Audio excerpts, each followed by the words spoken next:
In the heated courtroom of Judge Greg Mathis, a thick atmosphere of resentment and unhealed pain filled the air.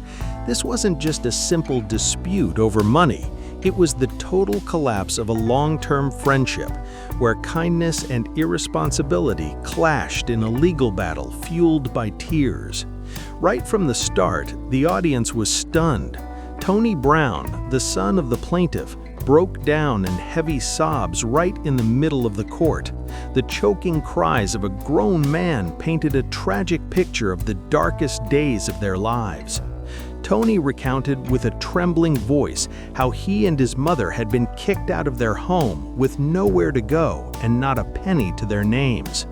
They had to sleep huddled on cold park benches and scavenge leftover scraps from dumpsters just to survive. In that desperate time, their only comfort, the last link to the idea of family, was their beloved pet cat. Not wanting their pet to suffer the harsh elements, they entrusted it to their best friend, Valerie Richard.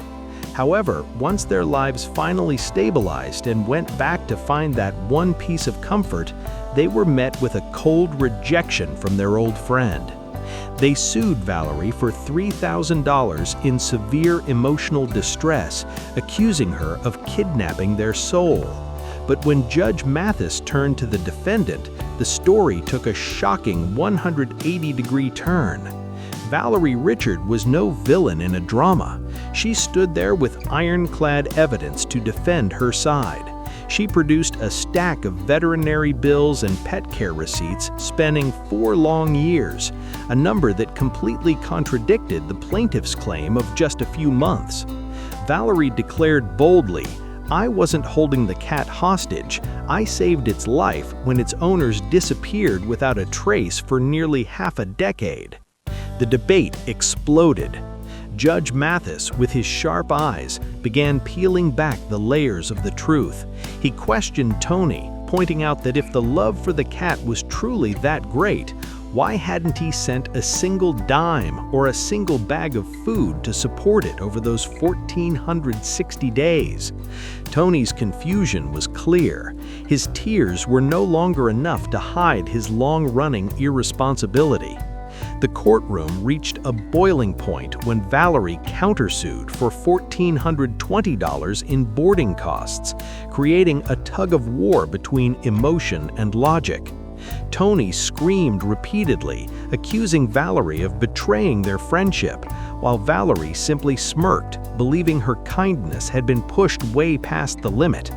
Judge Mathis slammed his gavel over and over to quiet the chaos.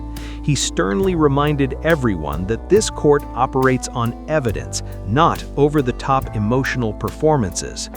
After careful review, the judge delivered a fair but heavy verdict. He dismissed the plaintiff's claim for damages because they had effectively abandoned their ownership by leaving the animal in someone else's care for so long. At the same time, he dismissed Valerie's countersuit, explaining that legally, caring for a friend's pet without a clear contract is considered a voluntary act of kindness. The trial ended with a sharp crack of the gavel. It left behind a bitter lesson about the thin line between kindness and being taken advantage of. Valerie left the court with the cat, the creature she had truly protected through both action and finance. Meanwhile, Patricia and Tony walked away empty-handed, finally realizing that love can't just be spoken when responsibility has been forgotten for far too long.